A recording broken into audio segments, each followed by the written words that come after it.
Okay, we're back. Naitanong mo na ba sa sarili mo, bakit yung faith mo ay hindi nagbibigay ng solid feeling? Yung kasiguraduhan, di ba? Pag may karelasyon ka, alam mo kung seryoso o fling lang yung nangyayari. From the feelings hanggang sa umabot sa convictions, clear sa'yo. So, sa pananampalataya, hindi nalalayo. Same principle is at play. Kaya nga yun nagtatanong na, bakit parang wala akong nararamdaman? Or parang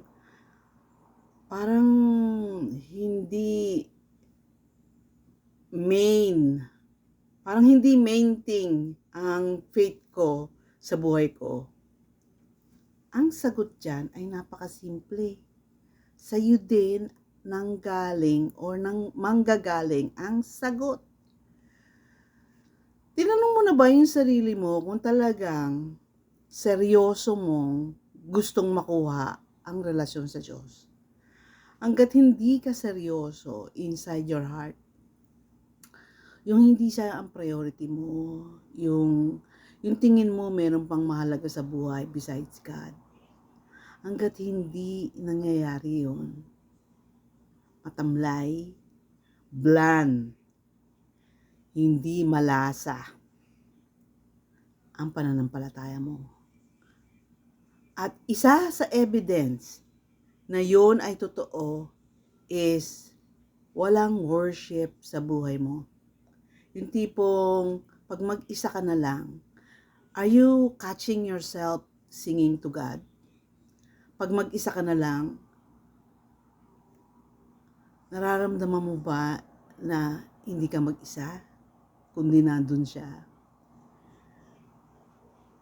Is the Word of God becomes prevalent or biglang pumapalok sa isip mo? Lahat ng sinasabi kong ito ay parang too good to be true sa taong hindi pa ganun ka-close kay God. Kasi meron talagang ibang klaseng reality pag ang faith mo ay totoo na. At again, nagsisimula yan sa intention. Ano ang talagang gusto mo at this moment? Hanggat hindi si God ang pinakagusto mo, hindi magiging totoo ang repentance mo. At ang repentance ay ugat ng worship. Ang worship ay hindi basta kumanta ka.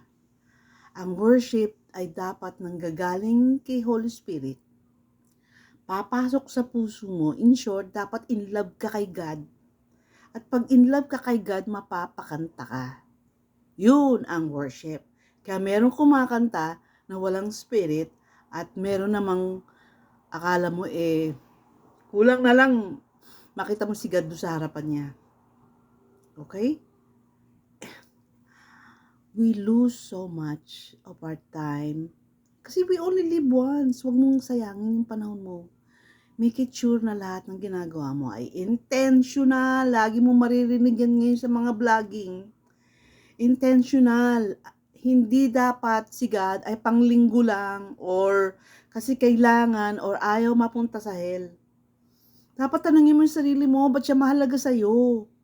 Hukayin mo ang Bible, magbasa ka. Well, pwedeng hindi mo pakinggan ang sinasabi ko. Pero ikaw rin ang mawawalan or makikinabang depende sa intention mo. Okay. Yun lang muna guys. Bye now.